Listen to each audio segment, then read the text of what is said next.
Welcome to Kiran TV. ఈరోజు మనం చిరంజీవి గారి బర్త్డే సందర్భంగా కిరణ్ టీవీలో 30 ఎపిసోడ్లు చేస్తున్నాం గత నెల నుంచి. ఇందులో భాగంగా ఈరోజు మనం చిరంజీవి గారి కంబ్యాక్ సినిమా ఖైదీ నెంబర్ 150. ఈ సినిమా కంబ్యాక్ అంటే కంబ్యాక్ ఉన్నట్లే ఉంది. అంత ఫ్రెష్ లుక్తో చిరంజీవి గారు ఉంటారు. లుక్ అదిరిపోయింది ఈ సినిమాలో. ఈ సినిమా డెప్త్ వెళ్తే దీని స్టోరీ, చిరంజీవి గారి పర్ఫార్మెన్స్, ఎందుకంటే ఇంత గ్యాప్ తర్వాత కంబ్యాక్ ఇచ్చి ఆయన పర్ఫార్మెన్స్ ఎలా ఉంది అనేది సీనియర్ జర్నలిస్ట్ ఎస్పీ పవన్ గారు మనతో పాటు ఉన్నారు. నమస్తే సార్. నమస్తే అండి సార్, కంబ్యాక్ మూవీ 150, ఖైదీ నెంబర్ 150 చిరంజీవి గారి సినిమా. 2 క్యారెక్టర్స్లో ఆయనకు అలవాటైన ఇదే, కానీ కంబ్యాక్ తర్వాత ఎలా నటించారు అనే దానిపైన సినిమాలు, థియేటర్లు పోటెత్తేశారు. Excellent sir. Khaidi number 150 so special sir. ఎందుకంటే 10 సంవత్సరాల తర్వాత మళ్ళా రాజకీయాలు అన్ని పక్కన పెట్టి దగ్గర సినిమా పైన దృష్టి పెట్టి వచ్చారు. అంతే. ఆ సినిమా ఇంత గ్యాప్ తర్వాత చేసిన సినిమా అసలు రిసీవ్ చేసుకుంటారా అని ఆయనే అనుకున్నారంట. అంటే ఆయనకి ఎప్పుడు ఆయనంత పెద్ద మెగాస్టారు, నేను మెగాస్టార్ని, నా సినిమా ఎందుకు చూడరు అనే అహంభావం ఉండదు ఆయనకి. నా సినిమా చూస్తారా ఇప్పుడు అనే ఇదిలో ఉండి బ్లాక్ బస్టర్ అయిపోయింది సినిమా. ఎందుకంటే అన్నయ్య మీద ఉన్న అభిమానం ప్రేక్షకులకి ఎప్పటికీ అలాగే ఉంటుంది. బట్ అదే ఆయనకి తెలీదు. ఆయన హనుమంతుడికి తన శక్తి తనకు తెలియదట. అట్లాగే ఆయన గురించి, ఆయన ఇమేజ్ గురించి చిరంజీవి గారికి అంత పెద్ద ఎత్తున ఇంత ఫ్యాన్ బేస్ ఉంటుంది అని చెప్పి తెలియదు అనుకుంటా. నాకు తెలుసు, కొంతవరకే తెలుసు. So biggest hit sir. అందులోనూ ఒక అద్భుతమైన పర్ఫార్మెన్స్. ఇందులో కూడా అన్ని నవరసాలు ఉంటాయి. ఈ సినిమా ఓపెనింగ్ తర్వాత ప్రీ రిలీజ్కి అనుకుంటాను. కంబ్యాక్ సినిమా కదా, ఈ కంబ్యాక్ సినిమా ఎలా ఉండాలి, ఎలా ఉంటే బాగుంటుందని ఒక స్కిట్ చేశారు. ప్రీవ్యూ ఆన్ స్టేజ్ అనమాట. ఆయన వస్తారు. వచ్చిన తర్వాత అన్నయ్య సెంటిమెంట్ ఎలా ఉండాలి అని అంటే, సెంటిమెంట్ తాలూకా ఒక పర్సన్, అలాగే కామెడీ లేకపోతే ఎట్లా బాసు అని చెప్పి అన్నయ్య క్యారెక్టర్ వస్తాడు. ఇదేంటి ఇంత చేశారు, స్టెప్పులు లేకపోతే ఎట్లా అని ఇంద్ర సినిమా స్టెప్పులు, ఇలాంటి స్టెప్పులు డెఫినెట్గా ఉంటాయి. అంటే ఓవరాల్గా ఒక కంబ్యాక్ సినిమాకి ఏవైతే మసాలాస్ కావాలి, ఏదైతే మంచి స్టోరీ కావాలి, ఏదైతే ఒక సోషల్ మెసేజ్ ఇవ్వాలి, అన్నీ తీసుకుని ఎంత రీమేక్ సినిమా అయినా కూడా వివి వినాయక్ గారు అద్భుతంగా మలిచారు సినిమాని. చిరంజీవి గారికి తగ్గట్టుగా, చిరంజీవి గారి ఇమేజ్కి తగ్గట్టుగా. దాంతో అసలు నాగబాబు గారు ఒక ఫంక్షన్లో అన్నట్టు చిరంజీవి గారు మళ్ళీ వస్తున్నారు. చిరంజీవి గారు 150 సినిమాతో కంబ్యాక్ ఇస్తున్నారు. అప్పుడు ఏ హీరో టాప్లో ఏ హీరో ఉండడం వల్ల చిరంజీవి గారే ఉంటారు అని చెప్పి ఆయన కొంత ఒకానొక సందర్భంలో ఆవేశంగా చెప్పాడు. అదే నిజమైంది. So chair is always Chiranjeevi's అని మళ్ళీ 150 సినిమాతోటి ప్రూవ్ అయింది. ఏ కలెక్షన్స్, ఏ రికార్డ్స్ ఉండో ఆయనే రికార్డ్స్ బద్దలు కొడతాడు ఆయనే అని చెప్పి ఆయన అంత ఆవేశంగా. అది ప్రతి ఫ్యాన్లో కూడా ఉంటుంది, ప్రతి ఒక్క చిరంజీవి గారి ఫ్యాన్లో. సో ఇక సినిమా విషయానికి వస్తే సార్, చాలా రఫ్ క్యారెక్టరు. ఓపెనింగ్ జైలు, ఆ జైల్లో నుండి పారిపోయిన ఖైదీగా 150 అని ఉంటుంది ఆయన్ని. చిరంజీవి గారి 786 అప్పుడు ఉండేది, అప్పుడు 786. ఈ సినిమాలో 150 అని ఉంటుంది. అదొక థ్రిల్. ఆయన పారిపోయి వస్తాడు. పారిపోయి వచ్చి అలీ గారిని కలిసి బ్యాంకాక్ వెళ్ళిపోయే నేపథ్యంలో ఇంకొక పర్సన్ తనలాగే ఉండి, అతను ఒక సోషల్ యాక్టివిస్టు. ఊరిలో ఒక చోట నీరు పడుతుందని అనుకుంటే ఒక ఫ్యాక్టరీ కార్పొరేట్ ఆక్యుపై చేస్తుంది. ఈ కార్పొరేట్ కల్చర్ కాకుండా ఊరు మొత్తం నాశనం అయిపోతుంది నీరు లేకుండా అని చెప్పి ఆ రైతులు పోరాటం చేస్తారు. ఆ ఉద్యమ నాయకుడు ఆయన. ఆ ఉద్యమ నాయకుడు చరిత్ర గురించి, ఇతని పేరు కత్తిసీను, ఇతను తెలుసుకుంటాడు, నా అలాగే ఉన్నాడు ఆయన అని తనని ఆ జైల్లో ఇరికిచ్చేస్తాడు. తర్వాత తన గురించి తెలుసుకుని, అయ్యో నేను ఇంత మంచి వ్యక్తినా నేను చేసింది అని చెప్పి ఆ కార్పొరేట్ ఎవరైతే ఇది చేశారో, ఆక్యుపై చేశారు, ఎవరైతే ఇది చేశారో వాళ్ళ మీద ఫైట్ చేసి తిరుగుబాటు చేసి నెగ్గడం. దీనిలో ముఖ్యమైన విశేషాలు ఏంటి అని అంటే, కాజల్ రామ్ చరణ్ గారితో చేసింది, పవన్ కళ్యాణ్ గారితో చేసింది, చిరంజీవి గారితో చేసింది. ముగ్గురితో చేసింది ఆ హీరోస్లో. సో ఇదొక రికార్డ్.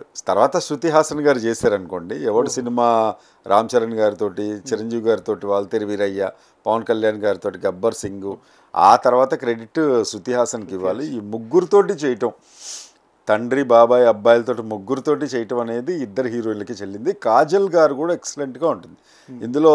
షూ ఇలా తుడుచుకునే స్టెప్ కూడా చాలా పాపులర్. వీణ స్టెప్ ఎలా పాపులరో అలా ఫేమస్. సన్న జాజిలా పుట్టేసి ఇందులో సాంగ్ మీద మంచి లొకేషన్స్, అద్భుతం అసలు. అందులో కాజల్ గారు కూడా అసలు చాలా బాగుంది, చాలా బాగా చేశారు. అంటే చిరంజీవి గారు అనేంత టెన్షన్ లేకుండా ఆవిడ కూడా మా చిరంజీవి గారి పక్కన చేస్తున్నాము అంటే సీనియర్ హీరోస్ తోటి ఏంటి, రామ్ చరణ్ గారితో పవన్ కళ్యాణ్ గారితో చేయటం వేరు, చిరంజీవి గారితో చేయటం వేరు కదా. అయినా కూడా చాలా ఈజ్ తోటి ఆ కంఫర్ట్ ఇచ్చుంటారు. మేబీ పర్వాలేదు, ఓకే యు డూ ఇట్ అని చెప్పి కంఫర్ట్ జోన్ ఇచ్చుంటారు. సో ఇందులో సార్ నాకు బాగా గుర్తు, రామ్ చరణ్ గారు ప్రొడ్యూస్ చేశారు ఈ సినిమాని. ప్రతి క్షణం అంటే విదేశాలకు వెళ్ళి అక్కడ షూటింగ్ చేసేటప్పుడు ఎవ్రీ టైమ్ కాల్ చేసి, ఆయన ఎందుకో వెళ్ళలేకపోయారు రామ్ చరణ్ గారు ఈ సినిమా షూట్ అప్పుడు. కొన్ని సందర్భాల్లో నాన్నగారు ఎలా ఉన్నారు, ఎక్కువ స్ట్రెయిన్ అవుతున్నారా అంటే, అప్పటికే కొంచెం ఏజ్డ్ కదా, కొంచెం ఏజ్ చిరంజీవి గారు. ఇంతకుముందు అంతే కాదు, 50+, 60+లో ఉన్నారు. ఎలా ఉన్నారు ఏంటి, 60+ అప్పటికే ఈ సినిమా ఎట్లా చేస్తున్నారు ఏంటి అని చెప్పి మొత్తం అంతా కంప్లీట్గా ఆయన దగ్గరుండి ఫోన్ కాల్స్ లోపల రెగ్యులర్గా చూసుకోవడం, వాళ్ళకి కంఫర్ట్ జోన్ ఏర్పాటు చేయటం, మంచి మంచి హోటల్స్లో రూమ్స్ అలాట్ చేసుకొని ఇవన్నీ చేయటం అనేది, ఆయన కూడా కొన్ని స్టేట్మెంట్స్ ఇవ్వటం, ఆ ఇంటర్వ్యూస్, సినిమా ప్రమోషనల్ ఇంటర్వ్యూస్లో కూడా మనం చూసాం. ఇక పోతే సార్ అక్కడ స్టెప్స్ విషయంలో మాత్రం ఇప్పటికీ థియేటర్లో కాగితాలు ఎగరేయటం కానీ విజిల్స్ కానీ ఏమాత్రం ఎనర్జీ తగ్గకుండా మ్యాచ్ చేయటం. అలాగే ఆయన చూడండి, అలీ అంటాడు ఒక చోట, ఇప్పుడు ఎలా ఉన్నానని చెప్పి కళ్ళజోడు పెట్టుకుని ఇలా తిరగంగానే నీలాగే ఉన్నావు అంటే ఏ మార్పు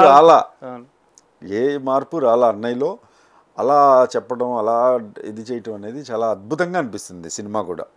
సో ఇందులో మళ్ళీ వివి వినాయక్ గారు ఠాగూర్ తర్వాత అంత పెద్ద హిట్ చేయటం, ఇంద్ర ఠాగూర్ చిన్న క్యామియో రోల్ కూడా వేస్తారనమాట. దాని లోపల స్విమ్మింగ్ పూల్లో నుండి వాటర్ తీసుకుని వెళ్ళిపోతూ you see I'm also uneducated guy అది ఇది అని చెప్పి ఆయన ఏదో చెప్తుంటారు వినాయక్. సో అద్భుతంగా ఉంటుంది సినిమా.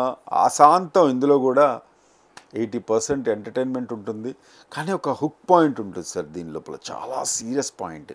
అదేంటంటే, ఒక మీడియాలో ఏదైనా అంశాన్ని హైలైట్ చేయాలి, మీ బాధలు వాళ్ళకి తెలియాలి అని అంటే అక్కడ ఏదో ఉండాలి. ఎవరన్నా చనిపోయారా, ఎవరన్నా ఆత్మహత్య చేసుకున్నారా, ఇప్పుడు మీడియాకి అద్దం పడుతుందన్నమాట. అంత ఉంటే కానీ మేము టెలికాస్ట్ చెయ్యం. నీరు లేదు, అదే పెద్ద విషయం కాదే, అదేంటయ్యా రైతులకి నీరు లేకపోవడం అనేది పెద్ద సమస్య కాదా మీకు అని చెప్పి రైతులు చాలా అమాయకంగా ఛానల్స్కి ఫోన్ చేసి అడుగుతూ ఉంటారు. అడుగుతుంటే అది కాదయ్యా, ఎవరైనా పోయారా, ఎవరైనా ఆత్మహత్య చేసుకున్నారా, లేకపోతే ఎవరైనా నిరాహార దీక్షలో చనిపోయారా, అలా ఉంటే చెప్పు మేము వచ్చి కవర్ చేస్తామని అంటే వాళ్ళు పీకలు కోసుకుంటారండి. ఆ 8 మంది 9 మంది 10 మంది రైతులు అలా కూర్చుని ఒక అతన్ని, ఒక ఛానల్ అతన్ని కెమెరా ముందు పెట్టి ఆ కెమెరా రన్ చేయమని చెప్పి, మీకు ఇది కావాలి కదా, ఇది దేశవ్యాప్తంగా వెళ్ళాలి కదా, ఆ రైతుల సమస్య మీకు తెలియాలి కదా. నీరూరు పేరు కూడా నీరూరు, ఆ నీరూరులో నీరు లేదు, రైతుల కష్టాలు. ఓ పక్కన కార్పొరేట్ కంపెనీ వాళ్ళ పొలాలన్నింటినీ ఆక్యుపై చేసుకుని ఉంటుంది, విలన్ డెన్ను. సరే ఓకే, మేము చచ్చిపోతేనన్నా మీకు ప్రభుత్వానికి తెలుస్తుంది, ప్రజలందరికీ తెలుస్తుందని చెప్పి పీకలు నిలువున పీకలు కోసుకుని ప్రత్యక్షంగా కెమెరాల ముందు ఇది చేసుకుని చనిపోతే అప్పుడు దేశం అంతా భగ్గుమంటుంది. సో అది కూడా ఇప్పుడు సమకాలీన ఇప్పుడు మీడియా కానీ ఇప్పుడు ఛానల్స్ కానీ చేసే కొన్ని ఛానల్స్ ఇది చేసేది, వాళ్ళు ఏదో హైప్ కోసం చేసేవన్నీ కళ్ళకు కట్టినట్టుగా చూపించారు. వీటితో పాటు సెంటిమెంట్ ఉంటుంది, అలాగే అన్నీ పూర్తి స్థాయిలో మంచి వినోదాత్మకంగా మలిచిన చిత్రం. ఎండింగ్లో క్లైమాక్స్లో కూడా ఆలోచింపచేసేదిగా ఉంటుంది సినిమా కూడా. ఇందులో సార్ ఇంకొక గొప్ప విషయం ఏంటంటే, చిరంజీవి గారు ఎవరైతే నీరు కోసం తన ఊరి కోసం పోరాడుతుంటాడో చేసే వ్యక్తి క్యారెక్టర్ లోపల చేసే వేరియేషను, కత్తిసీను క్యారెక్టర్లో చేసే వేరియేషను చాలా స్పష్టంగా ఉంటుంది. ఎంత వేరియేషన్ అంటే అసలు ఈయన వేరు అసలు ఒక్కళ్ళు కాదేమో ఇద్దరేమో అన్నట్టుగా అంత వేరియేషన్ చూపిస్తారనమాట. 2 క్యారెక్టర్స్లో పూర్తిగా విభిన్నం, పూర్తిగా అపోజిట్. అసలు ఈ వేరియేషన్ కోసమైనా సినిమా మొత్తం చూడాలనిపిస్తుంది. ఎన్నిసార్లు చూసినా మళ్ళీ ఖైదీ నెంబర్ 150 తోటి block buster Khaidi is comeback. తప్పకుండా సార్, మంచి సినిమా అంటే కమ్బ్యాక్ సినిమా గురించి కళ్ళకు కట్టినట్లు చెప్పారు. ఇంకొక సినిమాతో మళ్ళీ కలుసుకుందాం. డెఫినెట్గా అండి. నమస్తే. నమస్తే.